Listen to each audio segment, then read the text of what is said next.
윤석열 대통령이 6박 8일 동안의 해외 순방을 마치고 어제 귀국했습니다. 나경원 전 의원은 국민의힘 차기 당대표 선거 출마 여부를 고민 중입니다. 네, 두 분과 정치권 소식 짚어보겠습니다. 이상곤 대구한의대 특임교수, 윤재관 더불어민주당 정책위 부의장 나오셨습니다. 어서 오십시오. 두 분 어서 오십시오. 안녕하십니까. 예, 새해 복 많이 안녕하세요. 받으십시오. 예, 두 분 새해 복 많이 받으시고요. 예. 네, 이 얘기부터 해봐야 될 것 같습니다. 윤석열 대통령 6박 8일간의 아랍에미리트 그리고 스위스 순방을 마치고 귀국을 했죠.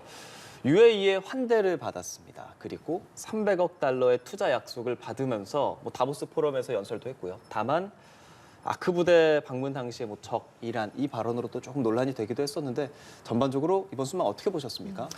항상 해외 순방으로 우리 윤석열 대통령 같은 경우는 이제 초반에 좀 지지율이 좀 미약했던 부분들을 항상 해외 순방으로 이렇게 이제 역전을 하는 그런 모습들을 많이 보여왔고, 저는 이번 두 나라 순방 같은 경우는 윤 대통령이 철저하게 경제 외교 중심으로 해서 큰 성과들을 거뒀다라고 생각을 하는데, 좀 전에 우리 앵커님도 말씀하셨다시피 UAE하고 관련해서는 예. 300억 달러, 우리 돈으로 이제 40조 가까이 되는 거 아닙니까? 이 부분을 무함마드 대통령하고 또 정상회담 이후에 공동 성명에도 또 이제 직접 집어넣어서 이거는 확실한 투자 유치 성과가 됐다.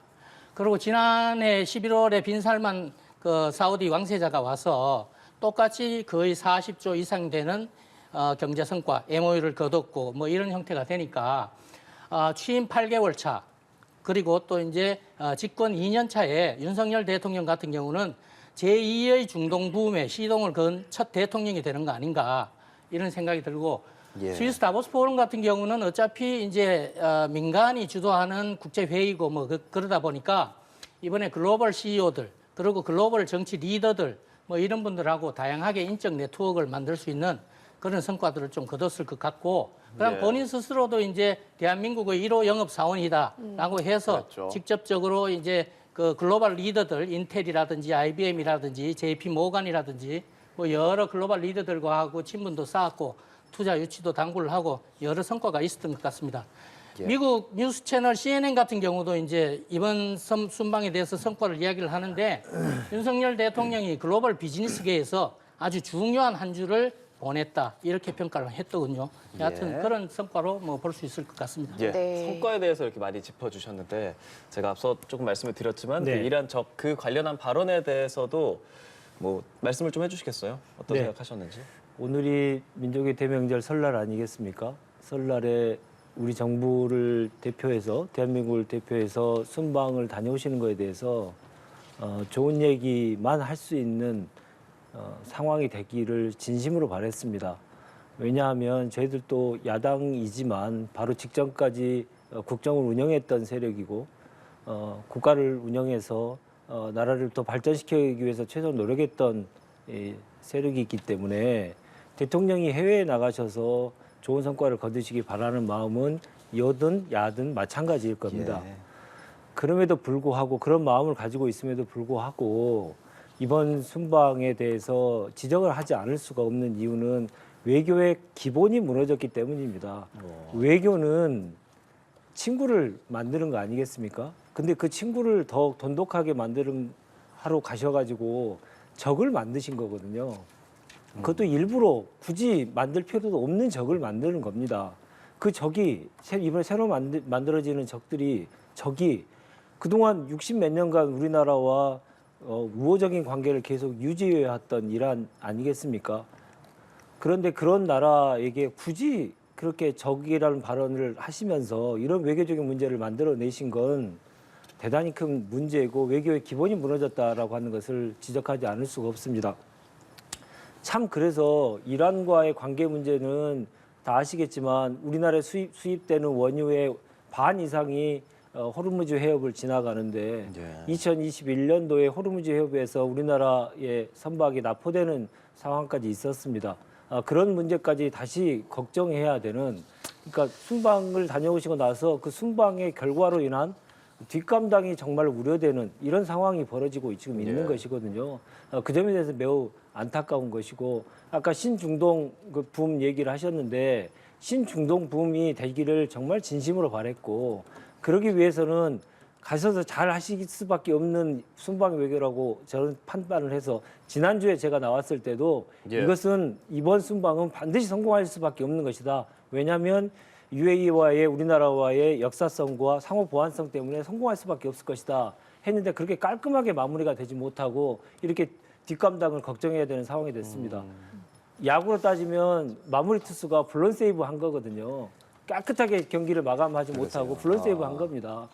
그래서 지금이라도 이 이란과의 관계에 대해서는 우리나라 이란과의 예. 그 교역을 많이 하고 있는 기업들을 위해서라도 이 문제를 외교적으로 빨리 잘 매듭 짓기를 바라고 있습니다. 그래도 경제적인 성과적인 부분은 인정을 해주시는 거죠? 경제적인 성과가 분명히 있기 위해서는 그것을 성과를 달성하기 위한 여러 조건들을 만들어내야 되는 거죠. 이번에 가서 한 게 이번에 딱 모두가 다 끝난 게 아니고 계속 이어질 것입니다. 근데 그 계속 이어지는 상황에서 관계 필요 없는 그 갈등들을 계속 이루어지면 그 투자들이 제대로 이루어지겠습니까? 그래서 토끼처럼 지혜롭게 외교를 하셔야 되는데 예. 굳이 필요 없는 얘기를 말씀을 하셔가지고 적을 계속 만드는 이런 외교는 다시는 보지 않았으면 좋겠습니다. 예. 네, 이번 순방에 대한 얘기를 두 분께 들어봤고요. 이런 가운데 윤 대통령 국정 지지율은 35%에서 36%로 1%포인트 상승을 했습니다. 뭐 긍정, 부정 평가의 배경 모두 외교로 나타났는데 이 부분이 영향을 미쳤다 이렇게 보십니까? 그렇죠. 아무래도 이제 외교 성과가 지지율의 지금까지 지표상을 보면 지지율 상승에도 이제 영향을 미치고 예. 또 지지율 하락에도 영향을 미친다. 그랬었죠. 예, 이런 부분들이 상당히 충분한 이유가 있습니다. 이유가 있고 지지율 상승에 영향을 미치는 부분은 또 지표를 보면은 보통 남북 관계 문제라든지 아니면 그 연금 개혁이라든지 3대 개혁과 그다음에 경제 문제 이런 부분에서 이제 윤 대통령 요즘 국민들 지지를 받으면서 이제 상승을 타고 있는데 그런 것하고 연계를 해가지고 해외 순방을 나가서는 외교 문제라든지 아니면 또 안보와 연결된 외교 문제, 경제와 연결된 외교 문제 이런 부분에서 이제 성과를 내니까 이제 외교 부분에서는 이제 그 상승의 요인으로 또 외교가 작용을 하는데 하락의 원인으로 작용을 하는 부분들은 이렇게 가만히 지켜보면은 어떤 요인들이 있느냐면 국내 정치적인 상황들이 저는 많이 영향을 미친다라고 그렇게 봐요. 예. 그렇게 보면 지난 6월에 나토 스페인 순방이라든지 그 예. 이후부터 이제 한 4차례 지금 순방이 있는데 그런 부분들이 계속 뭐 외교 참사라든지 이런 부분으로 지적이 많이 돼요. 예. 그런 지적이 많이 되는 부분들은 국내 정치적 갈등 때문에 또 그런 요인들이 있고 또 일부 언론에서 또 과도하게 적대적인 그 윤 대통령에 대한 언론 그런 부분들도 좀 작용을 하는 것 같고 이런데 앞서도 우리 윤 교수가 이야기했듯이 외교 부분에 대해서는 대통령이 외국에 나가가지고 우리 국익과 우리의 위상을 위해서 열심히 뛰고 있을 때는 국내에서는 좀 대통령을 지원하고 지지해주는 그런 분위기 그리고 싸우는 건 나중에 와서 싸우더라도 예. 지금 이란 발언 문제들도 마찬가지로 야당에서 지금 너무 인디언 기우제 지내듯이 외교 참사가 뭐 있었으면 좋겠다는 걸 그런 걸 기원을 하는 듯하게 계속적으로 이야기를 하는데 지금 우리 외교부도 그 이란과의 대화에서 아주 잘 하고 있으니까 외교적인 해법이 마련될 수 있도록 야당에서도 좀 적극적으로 지원을 하고 좀 양해를 했으면 좋지 않겠나 이런 생각입니다. 네. 제가 한 가지만 말씀드리겠습니다. 이거 꼭 말씀드려야 될 상황인데 제가 지난 정부에 5년 동안 그 청와대에 있으면서 그렇죠. 대통령께서 해외에 나가 순방 중에는 당내 갈등이라든가 국내 정치적인 갈등을 만들지 않기 위해서 많은 노력들을 합니다. 여야가 다 노력을 하죠. 근데 이번에 국내 정치적으로 대통령 순방 중에 시끄러운 얘기가 나왔던 데가 어디입니까? 이 교수님? 이게 야당에서 그 시끄러운 얘기가 나왔습니까? 대통령 비서실장이 당무에 개입해가지고 발언을 하고요. 여당 내에서 싸움을 계속하면서 지금 대통령 순방에 대한 성과를 스스로 깎아먹지 않았습니까? 이것은 아까 제가 말씀드렸듯이 외교의 가장 기본, 우리나라의 대통령, 우리나라를 상징하는 대통령이 해외 나가서 최대 성과를 거두기 위해서 서로 기원하고 서로 자제하고 하는 기본적인 것들이 이번에 무너져 버린 겁니다. 그 대표적인 게 아까 말씀드린 대로 대통령 비서실장이 벌써 나섰지 않습니까? 이런 것부터 기본을 바로 잡아야 된다 이렇게 말씀드리고 싶습니다. 그러니까 말씀해주신 어쨌든 국민의힘 지금 전당대회가 얼마 남지 않은 상황이기 때문에 이 당내 그러니까 여당 내에서의 상황들이 대통령실과 사실 연관이 안 됐다고 말할 수는 없잖아요. 왜냐하면 나경원 전 의원과 대통령실 사이에 뭐 대통령 본의에 대한 이야기가 있었고, 그렇죠. 그래서 나경원 전 의원이 이거 뭐 출마를 하는 데 있어서 대통령실의 어떤 입김이 작용을 할 것이다 뭐 이런 류의 이야기들이 쭉 있었던 부분을 지적하시는 거거든요. 그렇죠, 그렇죠. 제가 우리 윤 교수님 말씀이 어떤 말씀인지는 알겠는데 이 외교 문제의 부분도 이 아크 부대에서의 이번에 이란 발언도 대통령의 이란 발언도 실질적으로 국내에서 그렇게 문제를 삼지 않았을 경우, 그리고 또 예. 이제 제가 볼 때는 대통령실에서도 좀 미숙한 대응이 좀 있었다고 생각을 하는데, 그런 부분들은 또 서로의 양해 하에서 넘어갈 수 있는 부분인데, 이란의 과도한 대응, 또 적반하장적인 그런 대응이 국내 정치 상황 때문에 국내에서 그런 외교 참사라는 식으로 해가지고 증폭을 시킨 부분도 영향을 미쳤다. 저는 이렇게 생각을 해서 이제 그 부분을 말씀드린 것이고, 나경원 의원 같은 경우는 뭐 예. 일단 그 나경원 의원이 좀 자초한 측면이 많았다. 실책이다 이렇게 보세요. 예. 저는 나경원 의원이 일단 그 장관급인 저출산 고령화 사회 부위원장이 아니었고 예. 기후환경 대사가 아니었으면 상관이 없는데, 그렇게 장관급의 공직을 하고 있는 상황에서 당 대표직을 기웃거렸고, 그런 부분에서 또 이제 대통령실과의 조율이 없이 중요한 정책이 또 나왔고, 이런 부분들 때문에 이제 지속적으로 대통령실과의 갈등이 이렇게 증폭이 되어 왔다. 그런 부분들 때문에 지금 나경원 의원의 당 대표 출마도 스스로 그렇게 지금 어렵게 만든 측면이 있지 않나. 그런데 이렇게 보고 그 대통령 본인이 그 발언에 대해서 사과했잖아요. 예. 출마를 하기 위한 명분 쌓기다라는 해석이 나오는데 교수님 어떻게 생각하세요? 저는 제가 이제 정치부 기자도 오래 했고 예. 지금까지도 나경원 의원의 정치 행보를 제가 많이 지켜봐 왔습니다만, 지난 서울시장 그 후보 경선 때도 예. 마찬가지고, 그다음에 지난 6.11 전당대회 때도 마찬가지로 항상 나경원 의원은 본인 스스로 명분을 쌓는 것보다는 예. 본인 스스로 실리를 까먹고 일단 들어와요.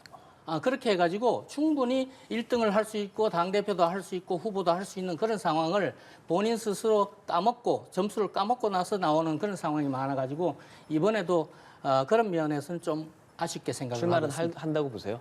출마를 할지 안 할지 부분에 예. 대해서는 뭐 저도 뭐 장담은 못 하겠습니다만, 지금까지 저는 나경원 의원이 출마를 안 할 것이다라고 이야기를 했는데, 예. 이번 같은 경우는 저는 이런 생각을 합니다. 좀 대임스럽게 본인이 조금 이제 큰 생각을 갖고 잠시 쉬는 그런 계기를 삼는다라고 생각을 하면 좀 쉬어도 괜찮은데, 본인이 조바심을 내게 된다고 하면 이번에도 출마를 하지 않겠나. 그렇게 출마를 하게 되면 본인은 당내 10여일 전만 해도 당내 여론조사라든지 지지율에서 1등을 달리던 그렇죠. 사람이 거의 40% 지금 나왔어요. 벌써 10일 만에 2등을 하든지 3등을 하든지 이렇게 떨어져가지고 본인 스스로 출발선을 뒤로 밀었단 말이죠. 네. 이런 아쉬운 점이 있습니다. 네, 나 전 의원이 출마하지 않을까 이렇게 예상을 하신다 이렇게 말씀을 좀 해주셨는데 어떻게 좀 바라볼 수가 있을까요? 출마를 안 하시면 정치 생명이 매우 단절될 겁니다. 이런 상황에서 출마를 안 하면 정치하겠다는 얘기를, 지도자로 나서겠다는 얘기를 하기가 쉽지 않고요. 따르는 사람이 없을 겁니다. 그래서 저는 무조건 출마할 거라고 생각하고요. 다만 완주할 수 있을 것이냐의 문제는 앞으로의 상황을 지켜봐야 된다. 이렇게 좀 예상을 합니다. 그래서 왜냐하면 완주라고 하는 것은 가장 기본적으로 승리의 가능성이 있을 때 완주에 대한 이 의지가 계속 불타오를 수 있는 건데, 예. 지금의 상황의 흐름을 보면 승리의 가능성이 점점 없거든요. 근데 실제로 본인이 이제 출마해서 본인의 얘기를 충분하게 얘기할 수 있는 기회를 갖고, 그 다음에 마지막에 이 사퇴를 하는 그런 방향으로 가지 않을까라고 조심스럽게 생각을 해봅니다. 그러니까 입을 통해서 입을 열어서 본인이 어떤 본인을 가지고 있었는지를 당원들에게 충분하게 얘기한 다음에, 그 다음에 성공의 가능성이 없기 때문에 마지막엔 드롭을 하는 그런 방식이지 않을까라는 생각을 하는데요. 여차하게 그건 뭐 정치공학적인 문제라고 생각하고, 국민의 입장에서 보면 제일 중요한 것은 이 과정 속에서 전당대회가 집권 여당의 전당대회가 미래도 없고 비전도 없고 희망도 없는 이런 전당대회를 계속 가야 될 것인지에 대한 문제 제기가 나경원 전 의원이 하셨으면 좋겠다는 생각입니다. 왜냐하면 본인이 그렇게 계속 대통령실에 그런 견제까지 계속 받아가면서 대통령으로부터 견제를 받아가면서 이렇게 출마를 하는 거면 새로운 비전을 제시해야 되는데 지금은 윤심에 갇혀가지고 옴짝달싹도 못 하거든요. 새로운 비전을 좀 제시해주는 그런 역할을 해주시기를 바랍니다. 네. 네, 국민의힘 상황에서도 당권 경쟁도 가열이 되고 있습니다. 설 민심에 지금 촉각을 곤두세우고 있는 가운데 지금 당대표 선호도 조사에서 선두인 김기현 의원이 과반 득표를 목표로 하고 있고요. 안철수 의원도 결선 투표에서 승리를 어느 정도 장담을 하고 있는 상황입니다. 설 연휴의 민심은 어디로 좀 향할까요? 아무래도 이제 이번 그 2주 정도 남게 되는 거지 않습니까? 그리고 이제 설 연휴 밥상머리 민심이라는 게 원래 이제 전통적으로 정치에서는 중요합니다. 중요하기 때문에 이번에도 이제 각 후보들이 많이 그렇게 설 민심에 집중을 하고 있고, 김기현 의원은 어차피 나경원 의원이 주춤한 이런 상황을 틈타서 지금 이제 1위로 올라섰으니까 본인이 이제 이 1차 경선에서 무조건 과반을 획득해가지고 이제 당대표가 될 수 있도록 결선 투표도 안 가겠다 이런 결선 거죠. 투표도 안 가겠다는 그런 그 각오로 지금 이제 임하는 것 같고, 그렇게 하면서 이번 설 연휴 기간에는 이제 본인의 지역구인 울산을 중심으로 돌다가 마지막에 이제 경부선을 타고 인천으로 간다고 그래요. 인천 계양을로 가는 걸 보니까 인천 계양을은 아무래도 이재명 대표, 민주당 이재명 대표의 지역구지 않습니까? 거기에서 이재명 대표의 맞상대는 나다라는 부분들을 이제 강조를 하면서 이렇게 이제 세머리를 하려고 하는 것 같고, 안철수 의원 같은 경우는 아무래도 이제 수도권 대표론을 강조를 하면서 김기현 의원하고 이제 양강을 형성해 나가고 그런 상황이니까 이번 설 연휴 기간에는 차근차근 이 수도권 민심, 늘 본인이 이야기하는 대로 수도권이 총 한 121석 그 정도 되지 않습니까? 거기에서 이제 본인이 이제 강점을 갖고 있는, 여기에서 내가 당대표가 되면은 70석 이상을 얻어서 170석 이상 내년 총선에서 이제 이길 수 있다. 이런 걸로 해가지고 몰고 나가는 것 같고, 여하튼 지금 현재 나경원 의원이 좀 이렇게 그 중간에 지난주 주춤하는 바람에 이 양강 구도가 지금 형성되지 않나, 저는 그렇게 생각을 하고 있습니다. 나경원 의원의 지지율이 빠졌을 때 어디로 향할 거냐 관심인데, 지금 저희가 계속 얘기하다가 어느 순간부터 이야기 나오지 않는 게 유승민 전 의원이거든요. 유승민 전 의원에 대해서는 어떻게 생각하세요? 출마하실 거라고 보세요? 아니요, 그러니까 이제 유승민 의원은 저는 불출마할 거라고 생각을 하는데, 저도 왜 그런 생각을 하냐면, 첫째로는 이제 유승민 의원계라는 분들이 지금 상당수가 등을 돌렸다고 그래요. 본인이 출마를 하려고 하면 아무래도 그 본인의 계파 의원들의 지원 속에서 지원 사격을 받으면서 출마를 해야 되는데 그런 부분들이 지금 안 되고 있는 것 같고, 그 다음에 이제 전당대회 룰이 변경됐지 않습니까? 그렇죠. 그렇게 되고, 지금 뭐 일각에서 여론조사 설 연휴를 기한 여론조사에서는 유승민 의원을 일반 여론조사까지 해서 또 1위를 만들고 뭐 그렇게 하긴 했습니다만, 그러나 전당대회 룰이 당원 100% 선거라는 그런 식으로 흘러갔기 때문에 본인이 상당히 위축이 된 것 같다. 그리고 세 번째로 제가 지적하고 싶은 건 아직까지도 그 배신자 프레임이라는 것이 유승민 의원을 아직까지 짓누르고 있어서 그 부분을 아직 이제 헤쳐나가기가 상당히 어려워하는 것 같다, 이런 느낌이 있네요. 윤 교수님, 사실 유승민 전 의원은 지지층, 국민의힘 지지층으로 한정짓지 않으면 항상 1위를 했었던 후보지 않습니까? 네, 지금도 그런 것 같습니다. 민주당 입장에서 보기에 유승민 전 의원이 계속 뭐랄까 좀 주춤하는 이 상황들 어떻게 좀 생각하세요? 그 정당 민주주의가 얼마나 척박해지고 있는지를 상징적으로 보여주고 있다. 국민의힘에서 정당 민주주의를 얘기하기가 참 이제 민망해졌다, 이렇게 생각이 듭니다. 정당이라고 하는 것은 다른 정당과 경쟁을 합니다만 정당 내에도 여러 가지 의견을 가지고 있는 분들이 함께 하는 것입니다. 근데 조금 생각이 다르면 무조건 출마를 거의 못하게 만들어버리지 않습니까? 그리고 윤심 경쟁만 하도록 그렇게 유도하고 있기 때문에 지금 유승민 의원이 사라지는 이유 중에 사라진 이유는 그만큼 국민의힘의 정당 민주주의가 없어지고 있다, 이걸 상징한다, 이렇게 보이고요. 최근에 이번 설의 여론조사 결과를 보면 특히 뭐 MBC 여론조사든 이런 조사를 보면 당심과 민심의 괴리가 상당하구나를 볼 수 있습니다. 이번 윤석열 대통령과 나경원 전 의원 간의 갈등의 책임이 누가 있느냐. 전 국민에게 물어보면 윤석열 대통령이 가장 높다라고 하는 비율이 나 전 의원에 비해서 2배가 높습니다. 2배 이상입니다. 근데 국민의힘 지지층만 보면 이게 정반대가 돼요. 예. 국민에게 물어볼 때와 국민의힘 지지층에 물어볼 때가 정반대가 됩니다. 그러면 이건 당심과 민심이 완전히 괴리가 지금 되고 있다는 얘기 아니겠습니까? 그동안의 정당민주주의를 계속 발전하는 과정을 보면 한마디로 말하면 당심이 민심과 괴리되지 않도록 함께 갈 수 있도록 하는 의사결정이 될 수 있도록 하는 구조를 만들어가는 과정이었는데 이번에 국민의힘 전당대회는 완전히 과거로 퇴행하고 있는 전당대회가 아닌가 싶습니다. 예. 그런 차원에서 유승민, 나경원 전 의원에 대한 이 출마 여부 그리고 그분들이 어떤 모습을 보이냐는 대한민국 정당의 민주주의와 관련돼서도 깊은 연관이 있다. 저는 이렇게 보고 있습니다. 예. 이 주제에 대해서 간단하게 반론 듣고 다음 주제로 넘어가 보죠. 아니요, 뭐 어차피 본인들은 전당대회 룰을 민주당 같은 경우는 이제 당심구 민심 1을 하고 있는데 그때도 어차피 그런 영향 때문에 그랬던지 어떤 국민의힘 당원들도 당심 반영 비율을 높이자라는 이야기들을 많이 했습니다. 많이 했고 그래서 이제 지금 당심 100% 전당대회 룰 변경이 있었던 것이고 그 다음에 이제 뭐 이번 설 연휴 이게 너무 설 민심 이런 부분들에서 설이기도 하고 그런데 자당 이야기 하시지 너무 상대당 이야기 너무 열심히 그렇게 많이 하실 것까지 있겠나 이런 생각이 알겠습니다. 네. 저희 이제 또 설이고 국민의힘 상황 짚어봤으니까 민주당 상황도 좀 짚어봐야 할 것 같아요.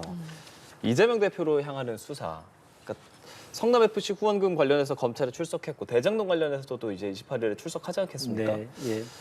이재명 대표가 김만배 씨 몫의 대장동 관련 지분 절반을 넘겨받는 계획을 승인했다. 이게 공소장 내용이 공개가 됐습니다. 네. 이 부분에 대해서 좀 신경전이 좀 거세지는 것 같은데 어떻게 보고 계시는지요? 과정 속에서 공소장이 공개되는 과정이 좀 합리적이지 못하고 그동안에 있었던 전례에 비춰보더라도 좀 이례적이다 이렇게 판단을 하고 있는 겁니다. 왜냐하면 이게 검찰에서는 지금 국회에 제출한 거다 이렇게 얘기를 하시는데 저도 국회에 참 보좌관으로 오래 있었습니다마는 예. 검찰이 이렇게 신속하고 정확하게 국회의 자료 요구에 대해서 응답하는 경우가 얼마나 있었는지 정말 묻지 않을 수 없습니다. 다들 뭐 아실 겁니다. 국회 조금 아시는 분들은 검찰이 국회에 어떤 자료 제출을 제대로 받아본 적이 거의 없고요. 거의 대부분 본인의 이 조사위에서 대부분 질의를 하고 이러는데 하필 며칠 만에 예. 이렇게 자료를 내고 자료를 제출하고 그 자료를 가지고 공개하고 이런 모습들을 보면서 검찰은 본인들에게 유리한 거 그리고 이재명 대표를 향한 거에 대해서는 속도전을 하지만 본인들에게 불리한 것 가령 예를 들어서 김건희 여사의 주가 조작과 관련돼서는 지금도 1심의 공범자들의 1심이 재판이 2월 10일 날 끝나는데 그런 상황임에도 불구하고 공범으로 의심되고 있는 김건희 여사에 대해서는 소환 조사 한 번도 하지 않고 조사도 하지 않지 않습니까? 이렇게 거북이 수사하고 이재명 대표에 대해서는 정말 터키보다 더 빠른 이 우사인 볼트와 같은 이 수사를 하고 자료 협조를 하고 있습니다. 그러니 이렇게 형평성에 맞지 않는 거에 대해서 어떻게 지적을 하지 않을 수가 있겠습니까? 이건 온당치 않은 일입니다. 네. 우선 지금 이 대장동 사건 공소장과 관련해서 지금 말씀해 주신 게 검찰은 본인에게 유리한 것만 말하고 있다. 형평성에 어긋난다 이렇게 말씀을 해 주셨거든요. 이 부분은 이제 검찰 수사가 어떻게 됐는지를 아셔야 돼요. 이게 이제 재작년 11월에 검찰이 기소를 하고 이렇게 할 때 예. 검찰의 수사가 이제 꼬리 자르기 식으로 이재명 대표가 결정권자인데 이재명 대표에 대한 소환은 없었습니다. 그 소환이 없이 유동규와 김만배, 남욱 정도로 해가지고 꼬리 자르기 식으로 수사가 이제 축소가 되고 그렇게 해서 기소가 되고 난 이후에 윤석열 정부로 이제 정권이 바뀌고 이원석 검찰이 들어서면서 지난 8월에 재수사가 시작이 돼요. 재수사가 시작이 되면서 문재인 정부 검찰이 얼마나 축소하고 은폐를 했는지 드디어 나온 게 이번 추가 기소고 그 추가 기소로 인한 공소장입니다. 그 공소장에 그래서 드디어 나오는 것이 이재명과 관련된 혐의가 되는 거예요. 이재명 대표 관련된 혐의가 지난 문재인 정부 검찰에서 혐의가 없었던 것이 적시가 안 됐던 것이 재수사를 통해서 이제 적시가 된 것이고 그 적시가 된 것이 이재명 대표가 김만배로부터 지분 절반이라는 뇌물을 약속을 받고 대장동을 승인을 했다. 이 부분이 이번 그 공소장에 예. 이제 들어가게 된 겁니다. 그것이 이제 어제 아침 이제 언론에서 공개가 됐는데 그렇죠. 그 부분을 가지고 지금 민주당에서 이제 부랴부랴 어제 대변인까지 나서 가지고 검찰이 언론 플레이를 한다. 이렇게 지금 이게 나와요. 그러나 그건 그게 아니고 법무부를 통해서도 이제 전달받으면 다 아실 텐데 추가 기소를 하게 되면 그 피고인들한테는 그 공소장이 자동으로 가게 됩니다. 자동으로 가죠. 그다음에 지금 국회 여야 법사위 위원들이 추가 기소한 내용에 대해서 공개를 하라고 법무부에 요구를 했고 법무부는 그 사본을 국회에 보낸 거예요. 우리가 모두 지금 기자들 다 해봤지만 그 부분에 대해서 당연히 12일 날 추가 기소가 된 부분에 대해서 공소장이 공개가 공공기관에 제출이 됐으면 기자로서 당연히 취재가 돼야 되는 것이고 그렇게 해서 일주일 만에 자동으로 공개가 된 건데 민주당이 왜 이렇게 부랴부랴 어제 대변인 브리핑까지 하면서 지금 이러느냐면 이재명 대표가 뇌물을 약속받고 대장동을 승인을 했다라는 그런 식으로 그 내용이 공개가 되니까 예. 지금 설 연휴가 시작되자마자 그 내용이 공개가 돼서 어떠거라가 된 거예요. 그래서 이제 부랴부랴 브리핑을 해서 그 설 민심을 차단해 보겠다고 그러고 있는 건데 그렇지만은 문재인 검찰이 제대로 수사를 안 한 것을 윤석열 정부 들어서 가지고 제대로 수사를 하면서 예. 이재명 대표 혐의가 그 공소장에 담겼다. 그리고 설 연휴가 끝나고 나면 이재명 대표는 검찰 소환을 받게 됩니다. 소환을 네. 받게 되면 이 공소장에 적시된 대로 검찰하고 그 부분에 대해서 직접적으로 검찰에 반격을 하게 되면 반격을 하고 답변을 제대로 하기만 하면 되는 거예요. 그런 부분을 가지고 검찰이 언론 플레이를 했다든지 이렇게 뒤집어 씌우면은 안 되는 게 지금 법무부도 민주당에다가 예, 그랬지 예. 않습니까? 허위 주장 그 부분에 대해서 근거를 대라. 이렇게 직접적으로 법무부가 강하게 요구를 했습니다. 알겠습니다. 윤 네. 교수님 지금 성남FC는 검찰 소환했고 출석했고 대장동도 출석 예정이고 변호사비 대납 의혹은 김성태 전 의원 뭐 구속 그 영장에 직접적인 연관성은 빠져 있지만 네. 어쨌든 지금 관련한 사법 리스크들 다 진행형이거든요. 네. 명절 이 민심 밥상에 어떤 식으로 좀 영향을 미칠까요? 그 전에 한 가지 말씀드리고 싶은데 이 교수님도 저 민주당 얘기에 대해서 설날에 아주 길게 얘기를 하시네요. 예, 두 분 다 저희가 질문을 드렸으니까요. 그런 상황인 예, 예. 것 같습니다. 올해는 좀 이런 상황들이 좀 더 잦아들었으면 하는 소망이 있고요. 예. 그 여러 수사들이 계속 이어지고 있으면서 여러 가지 문제점이 지적되고 있습니다. 이번 대장동 수사와 관련돼서도 좀 보십시오. 처음에는 배임 관련돼서 얘기가 나오다가 그다음에 뇌물 나오다가 지난번 김용 전 실장의 구속과 관련돼 가지고는 그때부터는 대선 자금 수사로 완전히 변경됐다가 예. 이번에는 대선 자금 관련돼서 아무 얘기도 없어요. 그러다가 다시 배임으로 돌아왔거든요. 돌고 다시 배임으로 돌아온 물레방아 수사처럼 하고 있습니다. 그러니까 수사가 제대로 이루어지지 않고 계속 의혹만 정말 근거 없는 의혹만 계속 지금 외부에 알려지고 있는 상황에 이런 수사가 정말 정당한 것인지 보십시오. 우리 이 토론에서도 둘 다 전에 석 달 전에는 대장동 관련된 수사는 대부분 다 대선 자금 수사에 관련돼 가지고 얘기가 나눠졌지 않습니까? 근데 이제는 지금 다 어디 가버리고 배임 수사밖에 안 남은 겁니다.